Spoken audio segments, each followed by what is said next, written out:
ఇకపోతే బాగా గమనించగలిగితే దేవుడు అన్న పదం ఈ ప్రపంచానికి కొత్త ఏం కాదండి. దేవుడు అన్న పదం ఈ ప్రపంచానికి కొత్త ఏం కాదు. దేవుడిని నిజంగా ఆయన ఆలోచనలు మాత్రం ఎవరికి అర్థం కాలేదని చెప్పాలి. ఎందుకంటే ప్రారంభంలో కూడా మనం గమనించగలిగితే పెద్ద గోపురం ఒకటి కట్టుకుని పబ్లిసిటీ అవ్వాలని చూశారు. బాబేలు గోపురం ఆది కాండంలో మనం గమనించగలిగితే మంచి పేరు తెచ్చుకోవాలని చూస్తున్నారు. ఈ రోజు కూడా సేమ్ దేవుని మనసును పక్కన పెట్టి ఎవరికి వాళ్ళు హైలైట్ అవ్వాలని చూస్తున్నారు. కానీ ఇదిగో దేవుడి యొక్క సృష్టిలో ఒడిలోనికి మనల్ని పంపించాడని, దేవుని కార్యక్రమాలను మనము ఇదిగో సంభాషించాలన్నటువంటి సంగతిని మర్చిపోయారు. ఒకసారి బైబిల్లో చూద్దాం, మళ్ళీ అదే మాటను మరొకసారి చూద్దాం. 105వ అధ్యాయం కీర్తనల గ్రంథము. ఈ రోజు నుంచైనా నువ్వు గ్రహించగలిగితే సంభాషణ మొదలుపెట్టు, డిస్కషన్ మొదలుపెట్టు. కీర్తనల గ్రంథము 105వ అధ్యాయము, కీర్తనల గ్రంథము 105వ అధ్యాయము 5-6 వచనాలు మనం చదువుకుందాం. 5-6 వచనాలు. ఆయన దాసుడైన అబ్రహాము వంశస్థులారా, ఆయన ఏర్పరచుకొనిన యాకోబు సంతతి వారలారా. ఈ పదం మీరు అండర్లైన్ చేసుకోండి. ఆయన చేసిన ఆశ్చర్య కార్యములను జ్ఞాపకము చేసుకొనుడి. ఎవరు జ్ఞాపకం చేసుకుంటున్నారండి? అవసరం తీరిపోయిన తర్వాత, ఏరు దాటిపోయిన తర్వాత తెప్ప తగలబెట్టినట్టుగా అవసరాలు తీరిపోయిన తర్వాత మందిరాన్ని వదిలేస్తున్నారు, అవసరం తీరిపోయిన తర్వాత ప్రార్థన వదిలేస్తున్నారు. ఎందుకు ఈరోజు మందిరానికి రాలేదు, ఇటువరకు వచ్చేవాడు కదా, ఇప్పుడు ఎందుకు రావట్లేదని ఒకవేళ ఆ కుటుంబాన్ని అడిగితే ఆ కుటుంబం చెప్పేవాడు, అప్పుడు మేము వచ్చిన ప్రాబ్లంలో మేము వచ్చాం, ఆ ప్రాబ్లం సాల్వ్ అయిపోయింది. క్రైస్తవులు కూడా ఇలాగైపోయారు. అందుకు అంటున్నాడు, ఆయన చేసిన ఆశ్చర్య కార్యములను సూచక క్రియలను జ్ఞాపకము చేసుకొనుడి. 6వ వచనం. ఆయన చేసిన సూచక్రియలను, ఆయన నోటి తీర్పులను జ్ఞాపకము చేసుకొనుడి.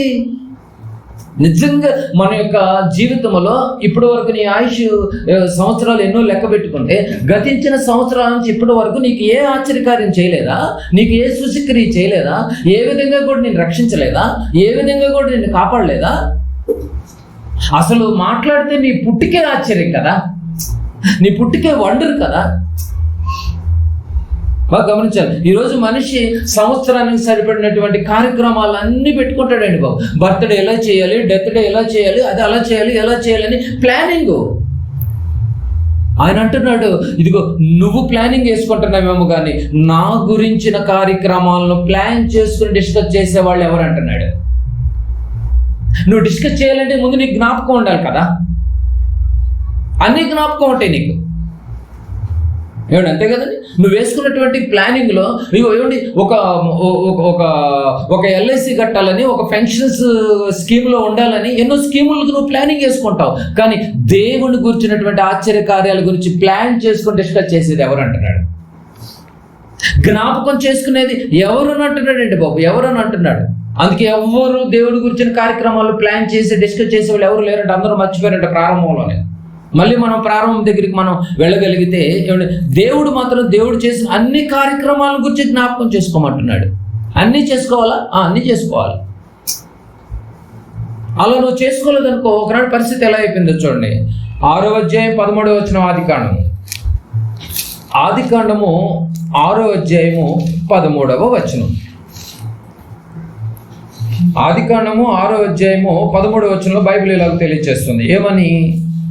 దేవుడు నోవహుతో సమస్త శరీరుల మూలముగా భూమి బలత్కారంతో నిండి ఉన్నది కనుక నా సన్నిధిన వారి అంతము వచ్చి ఉన్నది. చరిత్ర మొత్తం అంతమే మాట్లాడుతుందండి. అగ్నిగంధకాలతో నాశనం చేసిన విధానం లోతు గారి కాలంలో కనిపిస్తుంది, నోవహు గారి కాలంలో కనిపిస్తుంది, అంతం కనిపిస్తుంది.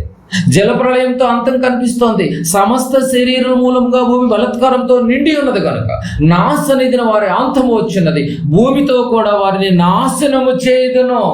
ఉందండి, గనుక నా సన్నిధిన వారి అంతము, ఇదిగో వారిని భూమితో కూడా నాశనం చేయుదును. అంటే భూమి కూడా నాశనం అయిపోతుందని పేతురు గారు చెప్పాడా లేదా? భూమితో కూడా. భూమి మీద ఉన్నటువంటి మనుషులు నాశనం చేసి సొదొమ గొమొర్రా పట్టణాల్లో చేసి చూపించాడు. ఇప్పుడు భూమితో కూడా నాశనం చేస్తాడు. ఫ్యూచర్ చెప్తున్నాడు. మొదటి అంతం రోజే జలప్రళయంతో నాశనం చేశాడు. అప్పుడే మనం అంచనాలు వేసేయాలంట. ఏం అంచనా? ఈ భూమిని కూడా నాశనం చేస్తాడని పేతురు గారు అప్పుడే డిక్లేర్ చేశాడు అని. మనం ఎంత ప్రిపేర్గా ఉండాలండి. ఈరోజు వింటున్నటువంటి జలప్రళయాలు వేరు, ఏమంటే ఆ రోజు వచ్చిన జలప్రళయం వేరు. ఆ జలప్రళయానికి మీరు లింక్ పెట్టకండి. ఏమంటే అంతే కదండి. నోవహు గారి కాలంలో వచ్చింది వేరండి బాబు, కానీ ఈరోజు ఎవరు నమ్మట్లేదు. అంత నీరు వచ్చి ఉంటుంది అంటారండి. బైబిల్లో ఆధారం ఉంది కదండి. కళ్ళ ముందు చెరువులు పొంగిపోయి ఇళ్ళు గ్రామాలు ఏమిటి పట్టణాలు మొత్తం మునిగిపోయినటువంటి దాఖలాలు మన కళ్ళ ముందు లేవా? ఈ శాంపిల్ చూసినా కూడా ఆ రోజు కొండలు ఏమిటి మునిగిపోయినటువంటి పరిస్థితి అప్పుడు వచ్చిందంటే నువ్వు ఎందుకు నమ్మలేకపోతున్నావు? ఆ రోజు ఖమ్మం కొట్టుకుపోయింది. ఏమండి ఇక్కడ సిటీస్లో ఎన్నో గ్రామాలు కొట్టుకుపోలేదా అండి? విజయవాడ మొత్తం నేలమట్టం అయిపోయింది కదండి బాబు. బస్సులే నిండిపోయినాయండి బాబు. కదలలేని పరిస్థితి. ఇది చూస్తే మాత్రం నీకు ఆశ్చర్యంగా ఉంటుంది. దీనికే నువ్వు ఇంత ఆశ్చర్యపోతే ఒకనాడు పరిస్థితి ఎలా ఉంది? ఎందుకు నమ్మలేకపోతున్నావు? బైబిల్ ఏం చెప్తుందో ఒకసారి చూడు. ఆదికాండము 7వ అధ్యాయము 19వ వచనాన్ని ఒకసారి చదువుకుందాం. 19వ వచనం. ఆ పదాలు మీరు బాగా గమనించాలి. దేవుని ఆశ్చర్యక్రియలను ముందు నువ్వు తెలుసుకున్న దాన్ని జ్ఞాపకం పెట్టుకున్న దాన్ని ఇప్పుడు నువ్వేం చేయాలి? సంభాషణ చేయాలి. ఆ ప్రచండ జలములు 19 ఆ ప్రచండ జలములు భూమి మీద అత్యధికముగా ప్రబలినందున. ఎలా ప్రబలి అంటే అత్యధికముగా ప్రబలినందున ఆకాశమంతటి క్రిందనున్న గొప్ప పర్వతములు మునిగిపోయెను. ఇళ్ళు మునిగిపోతాం నీకు ఆశ్చర్యం ఉందేమో. అసలు ఈ వండర్ చూడండి. ఏం మునిగిపోయి అంటే కొండలు పర్వతాలు మునిగిపోయినట్టండి బాబు. పర్వతాలు మునిగిపోవటం ఏంటండి బాబు? అసలు మీకు అర్థమవుతుందా? అంటే ఆయన తలుసుకుంటే ఏం చేస్తాడు? ముంచేసేస్తాడు. ఆయన ఆశ్చర్యం చూడండి మీరు. ఎక్కడి నుంచి తెస్తున్నాడండి ఇన్ని నీళ్ళు దేవుడు? అంత ప్రిపేర్గా ట్యాంకులు ఎక్కడ దించుతున్నాడండి దేవుడు? నిజంగా ప్రచండమైన వర్షం అన్నాడు కదా. ప్రచండమైనటువంటి అంటే గొప్ప పర్వతాలు మునిగిపోయి. ఎంత గొప్ప ఆశ్చర్యం ఇది! గమనించవా? ఈ ఇండికేషన్కి నువ్వు గ్రహించవా? ఏం మాట్లాడండి బాబు. అంత కురిసి ఉంటుందని నువ్వు అనుమానిస్తున్నావు అంటే ఇంకా నువ్వు దేవుడిని నమ్మట్లేదు అనుకో. అయితే నిన్ను అగ్ని గంధకాలకే నీ ప్లేస్. అదే చెప్తున్నాడు. అదేనండి బాబు. ఈ సృష్టిని కలిగించినటువంటి ఆయన ఎంత నీటిని రప్పించగలడా? రప్పిస్తాడండి బాబు. ఆ రోజు మనిషి నమ్మలేదు, అందుకే దేవుని దగ్గరికి రాలేకపోతున్నాడు. ఈ మాటలు నమ్మలేకపోతున్నారు, అందుకే దేవుడి దగ్గర రాలేకపోతున్నారండి బాబు. నిజంగా ఏదో ప్రమాదం ఉందని చెప్పేసి ఏమండి నిజంగా నువ్వు గుర్తించగలిగితే దేవుడి దగ్గరికి ఎప్పుడో వచ్చేవాడు. ఏమిటి క్రైస్తవుల దగ్గరే కదండి ఈ మాటలన్నీ ఉంది. క్రైస్తవ చేతిలో ఉన్న బైబిల్లో ఇన్ని మాటలు ఉన్నా కూడా నువ్వు రాలేకపోతున్నావు అంటే ఏంటంటే భయపడతలేదు ఏంటండి మనిషి? అంటే దేవుణ్ణి నమ్మలేదు, దేవుడి మాటను నమ్మలేదు. ఉంది ఒక రోజు విపత్తు అయితే ఉంది. ఎంత నీటిగా ఉంది. ఈ చరిత్రను నువ్వు నమ్మగలగాలి అంటున్నాడు రోమీయులకు రాసినటువంటి పత్రిక. అందుకేనండి దేవుడి దగ్గరికి రాలేకపోతున్నారండి ఈరోజు మానవాళి. 15వ అధ్యాయము రోమీయులకు రాసినటువంటి పత్రిక 15వ అధ్యాయము 4వ వచనం. రోమీయులకు రాసినటువంటి పత్రిక 15వ అధ్యాయము 4వ వచనాన్ని చదువుకుందాం. 15:4 ఏంటమ్మా? ఏలయనగా ఓర్పు వలనను లేఖనముల వలనని ఆదరణ వలనను మనకు నిరీక్షణ కలుగుటకై క్రైస్తవులందరికీ ఒక ఇన్ఫర్మేషన్ జారీ చేస్తున్నాడు పౌలు గారు. నిరీక్షణ కలుగుటకై పూర్వమందు వ్రాయబడినవన్నీయు అది సొదొమ గొమొర్రా పట్టణం కావచ్చు, అటు లోతు గారి జీవిత విధానం కావచ్చు, నోవహు గారి పరిస్థితులే కావచ్చు, అవన్నీ మనకు బోధ కలుగు నిమిత్తము వ్రాయబడి ఉన్నవని తెలీదా నీకు? తెలీదా అని పౌలు గారు రోమీయులకి హెచ్చరిక చేస్తున్నాడు. ఏమండి, ఎవరు గుర్తిస్తున్నారండి? బోధ కలగాలి, బుద్ధి కలగాలి నాయన. పూర్వం వ్రాయబడినవన్నీ మనకు బోధ ఎక్కడో లేదు, బైబిల్లోనే ఉంది.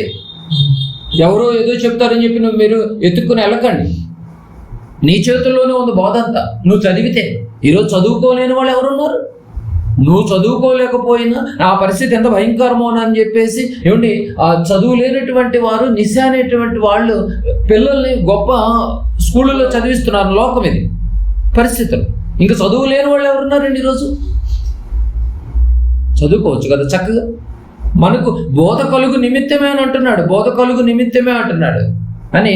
ఇంకా కొరింథీయులకు రాసిన పత్రికలో కూడా ఒక మంచి మాట ఉంది చూడండి. కొరింథీయులకు రాసినటువంటి పత్రిక 10వ అధ్యాయం, 1 కొరింథీ 10:11 వచనంలో కూడా అక్కడ బోధ కలగాలంటున్నాడు. 10:11 ఇక్కడేమంటున్నాడు చూడండి. ఈ సంగతులు ఇప్పటి వరకు మనం చదివినటువంటి ఈ సంగతులు దృష్టాంతములుగా వారికి సంభవించి యుగాంతమందున్న మనకు బుద్ధి కలుగుటకై వ్రాయబడెను. యుగాంతమందున మనకు బుద్ధి రావాలి, బోధ కలగాలంటున్నాడండి. బుద్ధి బోధ ఎక్కడో లేదు, నీ చేతిలోనే ఉంది.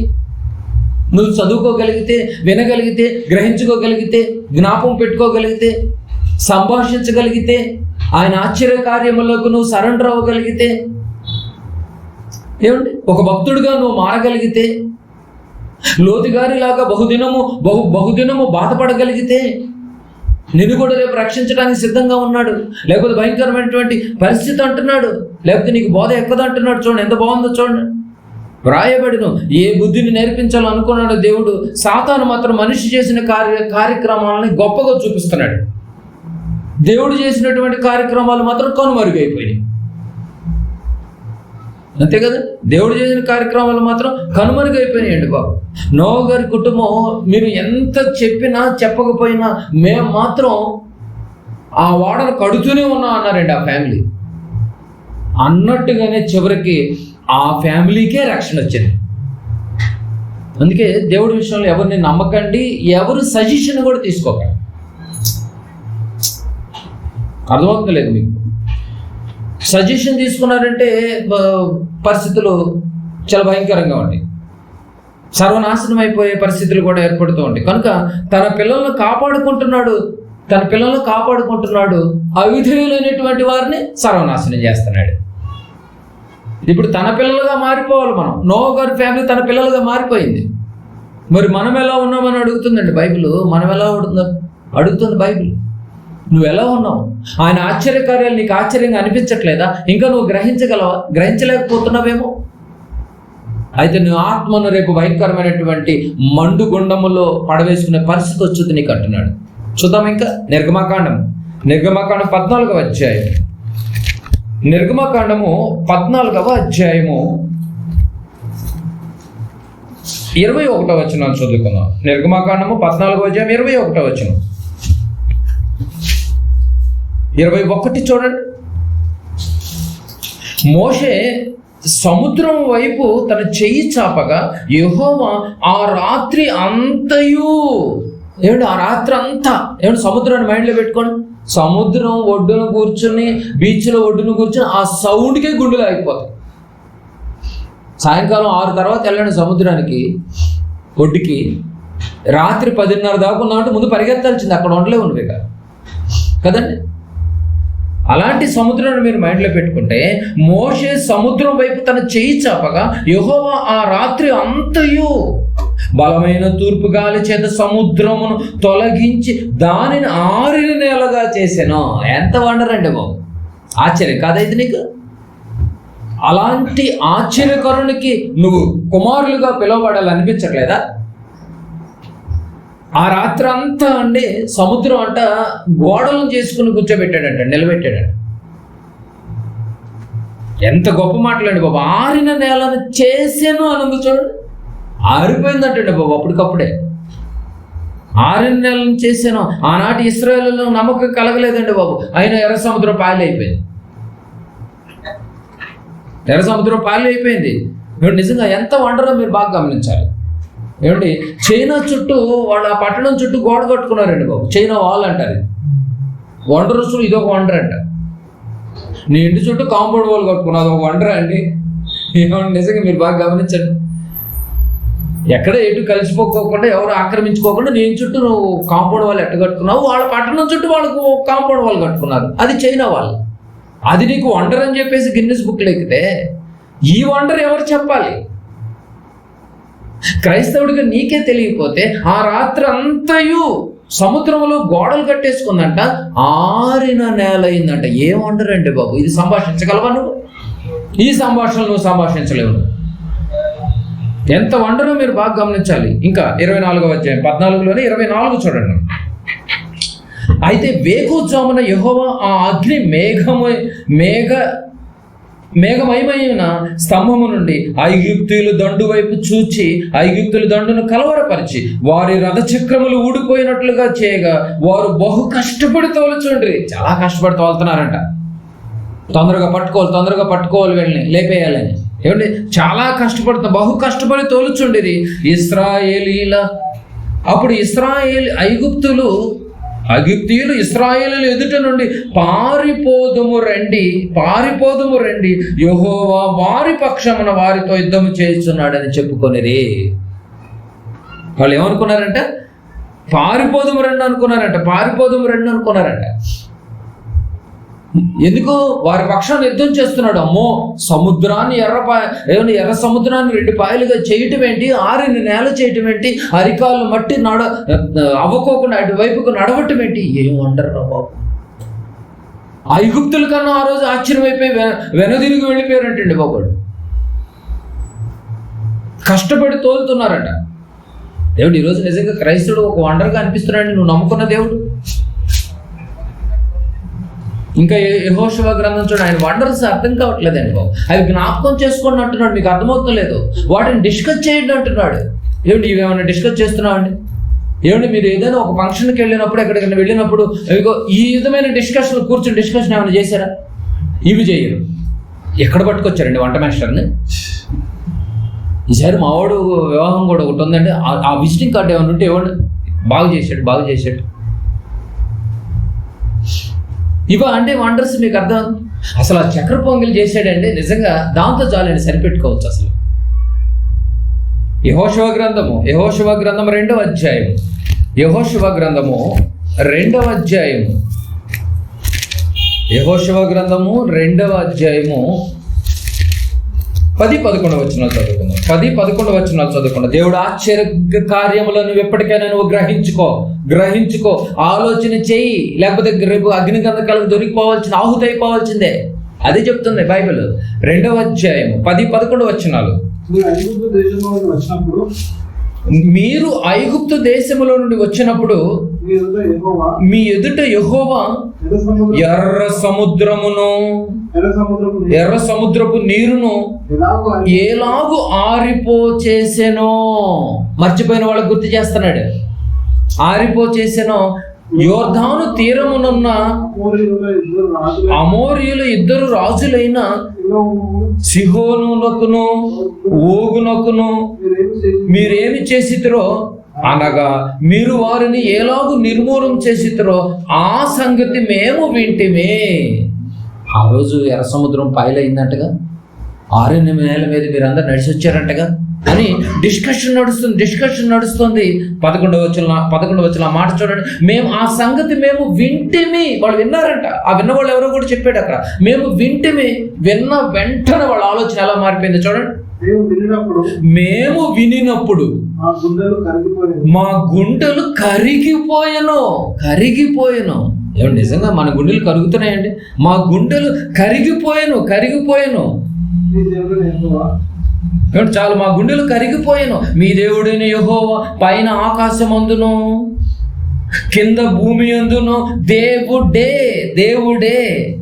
మీ ఎదుట ఎట్టి మనుషులకైనా ధైర్యము మాత్రము ఉండదు. మా గుండెలైతే కరిగిపోతున్నాయి. ఇదిగో, మీ ఎదుట ఎట్టి మనుషులకైనాను ధైర్యమే మాత్రము ఉండదు. మాకైతే మంచి ధైర్యం వస్తుంది, ఆశ్చర్యం వేస్తుంది, భయం వేస్తుంది, వణుకొస్తుంది, ఆశ్చర్యం కలుగుతుంది. ఇదిగో మీ ఎదుట మీకు మాత్రం అసలు ఏ ధైర్యం కూడా ఉండట్లేదు. పిరికోళ్ళగా మారిపోతున్నారు. ఎందుకు? జ్ఞాపకం లేదు. ఆ రోజు జరిగినటువంటి సందర్భం ఎవరికి జ్ఞాపకం లేదు. ఆరిన నేల జ్ఞాపకం లేదు, నేలను గోడలుగా కట్టింది జ్ఞాపకం లేదు. సొదొమ గొమొర్రాలను సర్వనాశనం చేసి నేల మొలకలను కూడా భూస్థాపించేసింది జ్ఞాపకం లేదు. నోవహు గారి కాలంలో జలప్రళయంతో ప్రచండ వర్షములను, గొప్ప పర్వతాలతో నిండిపోయి అరారోత కొండలపైన ఓడను నిలబెట్టినటువంటి విధానం జ్ఞాపకం లేదు. భూమి మీద ఉన్నటువంటి వాళ్ళు అందరూ చనిపోయినా కూడా, నేలమట్టం అయిపోయినా కూడా, నోవహు గారి ఫ్యామిలీ ఒక్కటే ఓడలోనికి వెళ్ళిందన్న సంగతి జ్ఞాపకం లేదు. మాకు వింటుంటే మాత్రం మా గుండెలు కరిగిపోయినాయి అంటున్నాడు. మనకు మాత్రం ఏ రోజు కరగవండి. నిజమే కదండి? కరగటం లేదా, గమనించటం లేదా, గుర్తించటం లేదా, ఆయన కార్యక్రమాలు నీకు అసలు వండరగా లేదా? అయితే నీకు అగ్ని గంధకాలు సిద్ధంగా ఉన్నాయి. అలాగే జరుగును. లోక గారు చెప్తూనే ఉన్నాడు, ఆ ప్రకారమే జరుగుద్ది, ఏమాత్రం తేడా ఉండదు అంటున్నాడు. మీరు బాగా గమనించాలి, ఏమాత్రం తేడా ఉండదు గమనించాలి. వినిన వారి గుండెలు కరిగిపోతే చదువుకున్నటువంటి మన గుండెలు ఎలా ఉండాలి? చదువుతుంటేనే భయం వేస్తుందండి బాబు, ఆ మాటలు చదువుతుంటేనే. నిజం కదండి. మనకి ఏదైనా న్యూస్ పేపర్లో ఏదైనా రాశాడు అనుకో, అమ్మో ఇటు చేశాడంట, ఇటు జరిగిందంట. మొన్న వర్షాలకి గోడల పైకి నీళ్ళు వస్తేనే అమ్మో ఇంకేదో అయిపోయింది, ఇంకేదో పోనీ, ఇన్ని నీళ్ళు అన్న. గోడ దాటలేదు, కాంపౌండ్ వాళ్ళు దాటి రాలేదు. అర్థమైంది లేదు మీకు పాయింట్. కానీ ఆ రోజు ఆ ప్రవాహాన్ని చూస్తుంటే ఎంతో ఆశ్చర్యంగా ఉంటుందండి మన వర్షాలకి. కానీ ఆ రోజు వర్షాలకి ఈ వర్షం ఎక్కడ, ఆ వర్షం ఎక్కడ? ఆ రోజు విపత్తు ఎక్కడ, ఈ రోజు విపత్తు ఎక్కడండి? ఈ రెండుని ఎప్పుడు నువ్వు కంపేర్ చేయొద్దు. నువ్వు దేవుడు వండర్స్ ఆయన మాత్రమే చేయగలవాడు, ఆయనే దేవుడు. గ్రహించుకో. ఇప్పటికైనా నీ మనసును మార్చుకొని ఏదో చెప్పాలనుకుంటున్నాడు. మీకు అర్థమైంది లేదో? నేను వాళ్ళని తప్పిస్తున్నాను, వీళ్ళని సర్వనాశనం చేస్తున్నాను. గ్రహించు. లోతును తప్పిస్తున్నాను, నోహును తప్పిస్తున్నాను, అబ్రహామును తప్పిస్తున్నాను, ఇశ్రాయేలును కాపాడుతున్నాను, ఐగుప్తులను సర్వనాశనం చేస్తున్నాను. ఇదిగో తప్పిస్తున్నాను. వాళ్ళ మీద కోపం, మీ మీద ప్రేమ. వాళ్ళు మర్చిపోయారు సముద్రాన్ని దాటిన తర్వాత కూడా. ఇదిగో మీరు మర్చిపోకండి, జ్ఞాపకం పెట్టుకోండి అంటున్నాడు. నిజంగా ఆ రోజు ఆ రథచక్రాలు కూడా దాంట్లో ఊడిపోవటానికి కారణం ఏంటో తెలుసా? ఆ రథచక్రాలు వాటిలో ఊడిపోవటానికి కారణం ఏంటో తెలుసా? భవిష్యత్తు తరాలకు ఒక సాక్ష్యంగా ఉంటాయి.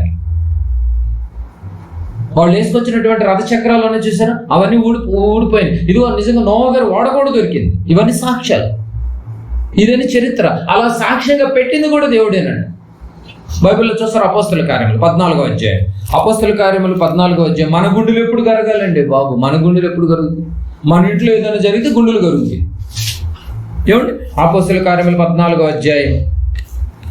అపోస్తల కార్యములు 14వ అధ్యాయము 17వ వచనం చూడండి. అపోస్తల కార్యములు 14వ అధ్యాయం 17వ వచనం. అయినను ఆయన ఆకాశము నుండి మీకు వర్షమును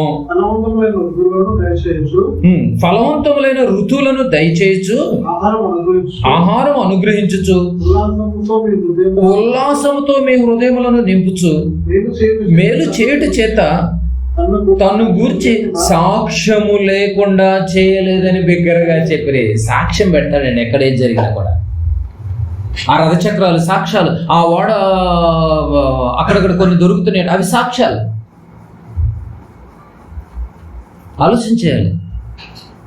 ఇప్పుడు అక్కడక్కడ కొంతమంది సేవకులు యెరూషలేములోనికి వెళ్ళాము, యేసు ప్రభుని ఈ సమాధిలోని పెట్టింది అనగానే సేవకుడు వెళ్ళట్టు అవుతున్నాడు. అక్కడ మీకు అర్థమవుతుంది, మ్యాటర్ అర్థమవుతుందా? అక్కడ అవే ఇదిగో అరిమత్తయ్య యేసేపు ఆ రోజు దీంట్లో తవ్వించుకుందని చెప్పేసి అంటున్నారు. పెద్ద వాళ్ళు లక్షలు ఖర్చు పెట్టుకుని వెళ్ళిపోయి సేవకులు మా సేవకుడు. అది కాదు అక్కడ అసలు విషయం. సాక్ష్యాన్ని పెట్టింది దేవుడు. హైలైట్ చేయాల్సింది దేవుడిని ఎంత చక్కగా చెప్తుంది చూడండి బైబిల్. సాక్ష్యము ఏమండి, సాక్ష్యం లేకుండా చేయలేదని బిగ్గరగా చెప్పిరే. భక్తులందరేమో సాక్ష్యం లేకుండా చేయలేదని బిగ్గరగా చెబితే వీళ్ళు హైలైట్ అయిపోతున్నారు. బాగా ఆలోచించాలి ప్రియమైన దేవుని వారలేదు ఇవన్నీ. కనుక ఏమండి సొదోమలో గంధకాలు ఏమండి దొరకటం ఏంటి చెప్పండి. సొదోమలో ఏమండి నోహు గారి కాలంలో ఓడ దొరకటం ఏంటి, సముద్రంలో రథచక్రాలు దొరకటం ఏంటి, ఇవన్నీ సాక్ష్యాలు, ఇవన్నీ ఆధారాలు. నువ్వు నిజంగా దేవుని కుమారుడు అయితే నీకు సాక్ష్యాలతో పని లేదు. అదే బయట వాళ్ళకి సాక్ష్యాలండి. నువ్వు దేవుని కుమారుడు అని పిలువబడ్డ తర్వాత నీకు సాక్ష్యాలు ఎందుకు? నువ్వు దేవుని పనిలో నువ్వు కొనసాగుతూనే ఉండాలి. ఎందుకంటే మనకు బుద్ధి బోధ నేర్పించడానికేనండి ఈ మాటలన్నీ మనకి ఎందుకు చెప్తుందంటే బైబిల్ మనకి బుద్ధి కలగాలని, మనకి బోధ కలగాలని. వారికి లాగా మీ బ్రతుకులు ఉండొద్దు అని చక్కగా వివరిస్తుందండి బైబిల్. కాలానుగుణంగా చక్కగా వివరిస్తుంది. పేతురు గారు రాసినటువంటి పత్రిక. ఏమంటే అదే నీటిలో శిక్షించినటువంటి వారిని రక్షించిన వారిని కూడా చూపిస్తున్నాడు కదండి. శిక్షించిన వారిని రక్షించినట్టుగా నీళ్ళలో ఉన్న వాళ్ళని చూపిస్తున్నాడు. అగ్నిగంధకాలను కురిపించినప్పుడు లోతును తప్పించిన విధానాన్ని జ్ఞాపకం చేస్తున్నాడు. ఇలా తప్పించబడటానికి, ఇలా రక్షింపబడటానికి నువ్వు దేవుని కోసం ఏం చేసావు చెప్పండి. ఆయన ఆశ్చర్యకార్యాలు ఏమైనా జ్ఞాపకం చేసుకున్నావా? ఏమన్నా సంభాషించావా? తెలిసి కూడా ఒకవేళ సంభాషించలేకపోతున్నావేమో ఆలోచించాలి. పేతురు గారు రాసిన మొదటి పత్రిక 3వ అధ్యాయము. పేతురు గారు రాసిన మొదటి పత్రిక 3వ అధ్యాయము 20వ వచనం. 3వ అధ్యాయం 20వ వచనం. ఇవన్నీ ఎందుకు చేస్తున్నానో, ఎందుకు జరుగుతుందో మీకు గమనించాలి. నీ చేతిలో ఉన్న బైబిల్ నేను ఎందుకు పెట్టానో నీకు తెలియాలంటుంది బైబిల్. దేవుడే అంటున్నాడు. 8:20 3:20 దేవుని దీర్ఘశాంతము ఇంకా కనిపెట్టుచున్నప్పుడు పూర్వము నోవహు దినములలో మళ్ళీ పూర్వం గుర్తు చేస్తున్నాడు. ఏమిటి మీరు బాగా గమనించాలి. బైబిల్ మొత్తం చరిత్రనే గుర్తు చేస్తోంది క్రైస్తవులకి. పూర్వము నోవహు దినములలో ఓడ సిద్ధపరచుచుండగా, ఓడను సిద్ధపరిచేటప్పుడు చూశారుగా మీరు, అవిధేయులైనటువంటి వారి యొద్దకు అనగా చెరలో ఉన్న ఆత్మల యొద్దకు ఆయన ఆత్మరూపిగానే వెళ్ళి వారికి ప్రకటించెను. అనౌన్స్మెంట్, సంభాషణ, డిస్కషన్ ప్రకటించెను. ఆ ఓడలో కొందరు అనగా 8 మంది నీటి ద్వారా రక్షణ పొందిరి. 8 మంది నీటి ద్వారా రక్షణ పొందిరి. చూసారండి, అందరూ మొత్తం కోల్పోయారు, అందరూ చనిపోయారు. 8 మంది ఏమంటే పూర్వము నోవహు దినములో 8 మంది నీటి ద్వారా రక్షణ పొందిరి. చక్కగా పైకి వెళ్ళిపోయారు, ఓడలోకి వెళ్ళిపోయారు. 21వ వచనం. ఇప్పుడు మనకు చెప్తున్నాడు దానికి సాదృశ్యమైన బాప్తిస్మము. బాగా ఆగాలి ఇక్కడ మీరు. దానికి సాదృశ్యం బాగా గమనించాలి. అక్కడ ఆ రోజు నోవహు గారు ప్రకటన చేశాడు. ప్రకటన చేసినప్పుడు విననటువంటి వాళ్ళు సర్వనాశనం అయిపోయారు. ప్రకటించినటువంటి సేవలో ఉన్నటువంటి, డిస్కషన్లో ఉన్నటువంటి, సంభాషించినటువంటి నోవహు గారి ఫ్యామిలీ 8 మంది పైకి వెళ్ళిపోయారు. దానికి సాదృశ్యమే ఇప్పుడు ఏమంటున్నాడు? ఇప్పుడు దానికి సాదృశ్యమైన బాప్తిస్మము ఇప్పుడు మిమ్మల్ని రక్షించుచున్నది. సేమ్ అదే జరుగుతుందంట. అదే బోధ జరుగుతుంది. దేవుడి మాటలు అదే వినిపిస్తున్నాయి. నువ్వు విన్నావా, మారావా, రక్షణలోకి వచ్చేస్తావు, రక్షణలో కొనసాగుతావు. వినలేదా ఆ రోజు జరిగింది జరుగుద్ది. అగ్నిగంధకాలతో సర్వనాశనం అయిపోతాం అని ఎంత చక్కగా చెప్తుంది చూడండి. దానికి సాదృశ్యమైన బాప్తిస్మం ఇప్పుడు మిమ్మల్ని రక్షించుతున్నది. ఆ రోజు జరిగింది నిజమని నువ్వు నమ్మగలిగితే ఇప్పుడు నీటి ద్వారా కూడా నిన్ను రక్షించేది కూడా, నీటి ద్వారా నిన్ను రక్షిస్తుంది అదే బాప్తిస్మం. ఆ రోజు నీరు రక్షించింది, ఈ రోజు కూడా నీరే రక్షిస్తుంది బాప్తిస్మం ద్వారా. ఆ రోజు నీటి పైన ఓడ ద్వారా, ఆ రోజు వాడెక్కితే వాళ్ళు రక్షణ, ఈ రోజు మనము బాప్తిస్మం తీసుకుంటే వాడెక్కినట్టు. దానికి సాదృశ్యమైన అన్నట్టు చూసారండి. కనుక ఆ రోజు రక్షింపబడాలంటే ఓడలోకి రావాలి, ఈ రోజు రక్షింపబడాలంటే బాప్తిస్మం తీసుకోవాలి. ఏమండి, నిజంగా ఇప్పటి వరకు మనం విన్న మాటలన్నిటిని గమనిస్తే దేవుడు వార్నింగ్ ఇస్తున్నాడు, ఒక పక్క ప్రేమ చూపిస్తున్నాడు, ఒక పక్క ఎవరి మీద కోపం చూపిస్తున్నాడు, తెలియచేస్తున్నాడు. త్వరగా నువ్వు మారితే మంచిది, త్వరగా నువ్వు గ్రహించగలిగితే మంచిది అంటున్నాడు. సువార్త ప్రకటన జరుగుతున్నప్పుడు నువ్వు రక్షణలోనికి రావాలి, ఖచ్చితంగా రావాలి. వస్తే మంచిది, లేకపోతే నష్టం నీకే అంటున్నాడు. ఏమంటే ఇశ్రాయేలు ప్రయాణం భూమి మీద జరుగుతున్నప్పుడు ఏమంటే క్రీస్తు వచ్చిన తర్వాత వారి ప్రయాణం భూమి మీద ఏమంటే క్రీస్తు వచ్చిన తర్వాత పరలోకానికి మార్గం చూయించాడు. ఏమంటే ఆ రోజు ఐగుప్తు నుంచి కనానుకు మార్గం మోషే గారి ఆధ్వర్యంలో. ఈరోజు ఇదిగో ఇశ్రాయేలు ప్లేస్లో మనం వచ్చేసాం. ఈరోజు క్రైస్తవులు పరలోకానికి మార్గం. ఈరోజు మనకు మార్గదర్శి ఎవరు? ఆ రోజు మార్గదర్శిగా ఎవరున్నారు? మీడియేటర్గా మోషే ఉన్నాడు. ఈరోజు మనకు మార్గదర్శిగా జాగ్రత్త, మీకు మొత్తం క్లోజ్ చేస్తున్నాను, రాబోయే పరిస్థితి భయంకరంగా ఉంటుంది. ఇక ఏమండి బాగా గమనించగలిగితే నాయన వాడు ముంచేస్తున్నాను, త్వరగా మీరు జాగ్రత్త పడండి అన్నట్టుంది. మొత్తం ఈ ప్రపంచాన్ని కాల్ చేస్తున్నాను, నా పిల్లైనటువంటి వారు మీరు త్వరగా మిమ్మల్ని కాపాడాలనుకుంటా నా పిల్లలుగా మారండి అంటున్నాడు. ఎంత మంచి దేవుడు అండి, నిజంగా ఎంత మంచి దేవుడు మీరు గమనించండి.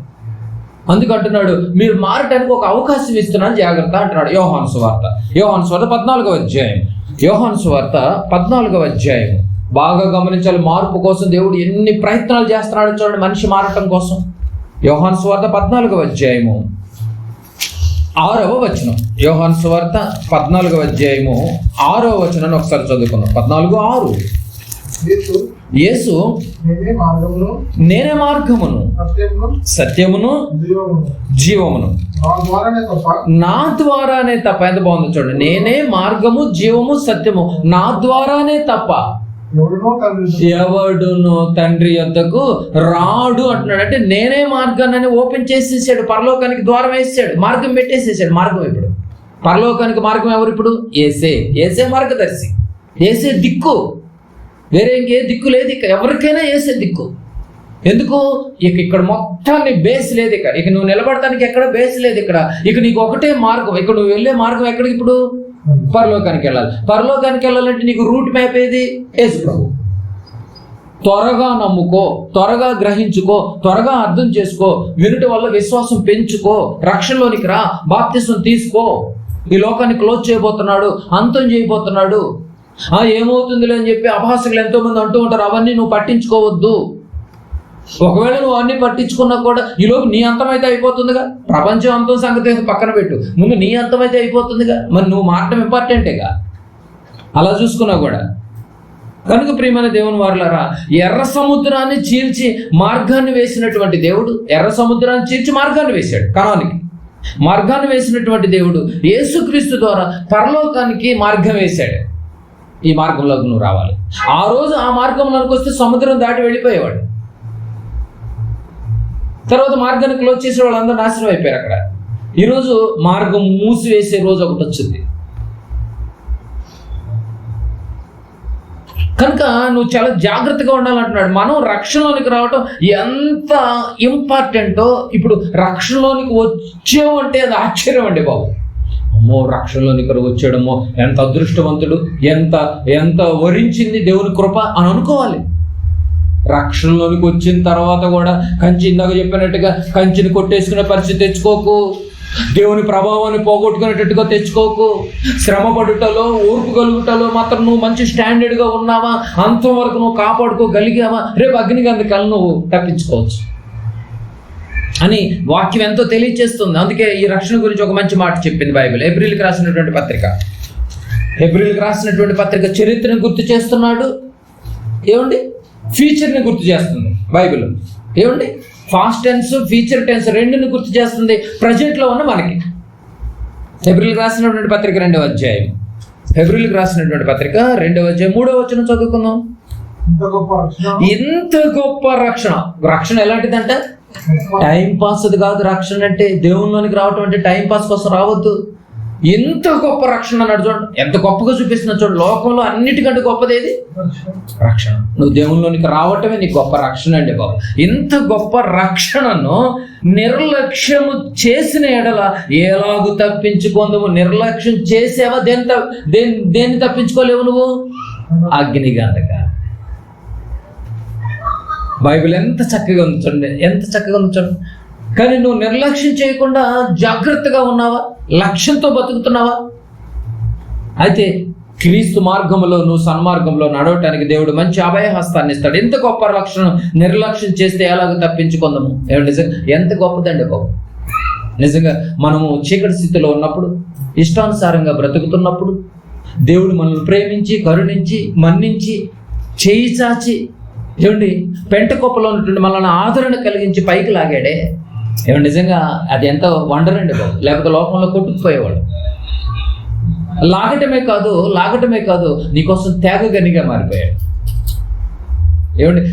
ముఖ పరిచయం లేనటువంటి వాడు కూడా అప్పటికప్పుడే పరిచయం అయ్యి నీకు ఏదైనా హోటల్లో ఒక మంచి ఇద్దరు కలిసి హ్యాపీగా భోంచేశారు అనుకోండి. భోంచేసిన తర్వాత ఏ పరిచయం లేనటువంటి వాడు అప్పటికప్పుడే నీ బిల్లు కూడా అక్కడ కడితే నీకు ఎలా ఉంటుంది?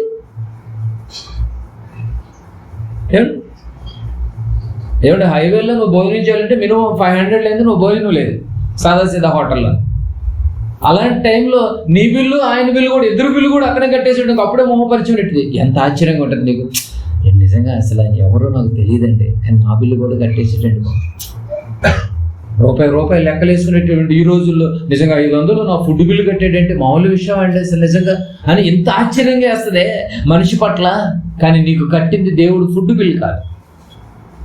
ఏం పెట్టాడు నీకు? ఏకంగా ప్రాణమే పెట్టాడు. ప్రాణాన్నే సమర్పించాడే. ఏ వండర్ అనిపించట్లేదు నీకు ఇది? ఫుడ్ బిల్లు కడితేనే నీకు అంత ఆశ్చర్యంగా అనిపించింది. ఎవరో కట్టాడు వెళ్ళిపోయాడండి, జర్నీ అయిపోయింది, అతని దారి అతనిదేనండి. నిజంగా ఆయన ఎవరో నిజంగానే నువ్వు ఎన్నో తరాలకు చెప్పుకుంటూ ఉంటావు ఏదైనా సందర్భంలో టైంపాస్. అలాంటిది దేవుడు ప్రభు ద్వారా ప్రాణమే అర్పించాడే నీకోసం. ఎంత త్యాగగనిగా మారితే ఎంత ప్రాణమే అర్పించినటువంటి దేవుడు నీకు రక్షణ ఇస్తే ఈ రక్షణ గురించి నువ్వు సంభాషించొద్దా అంటే నువ్వు సంభాషించలేకపోతున్నావు అంటే రక్షణ కెపాసిటీని వాల్యూ ఏంటో నీకు తెలియట్లేదైతే, రక్షణ విలువ నీకు తెలియట్లేదైతే, విలువ లేకుండా ఒకవేళ బ్రతుకుతున్నావేమో, దేవుని యొక్క కుమారుని యొక్క ప్రాణం త్యాగం యొక్క విలువ నీకు అర్థం కాకుండా ఒకవేళ నువ్వు బ్రతికితే రేపు ఒక భయంకరమైనటువంటి నిర్లక్ష్యం చేస్తే రేపు గంధకాల్లోనికి వెళ్ళక తప్పదంటున్నాడు అండి బాబు. గంధకాల్లోకి వెళ్ళక తప్పదంటున్నాడు. నిజంగా దాన్ని తప్పించుకోవాలండి ఏ రీతిగానే కూడా. తప్పించుకోవాలంటే ఆయన చేసిన ఆశ్చర్య కార్యములను, అద్భుత కార్యములను, సూచిక క్రియలను ఏమాత్రం మనము మర్చిపోకూడదు. జ్ఞాపకం పెట్టుకుంటూ ఉండాలి, సంభాషిస్తూ ఉండాలి. మన గుండెలు కరిగిపోవాలి, ఎదుటి గుండెలు కరిగిపోయే అంతగా నీ మాటలు ఉండాలి. ఉండటమే కాదు, నీ రక్షణను నీవు కాపాడుకోవాలి, అంతవరకు కాపాడుకోవాలి. లేకపోతే ప్రమాదంలో పడిపోతాం ప్రేమ.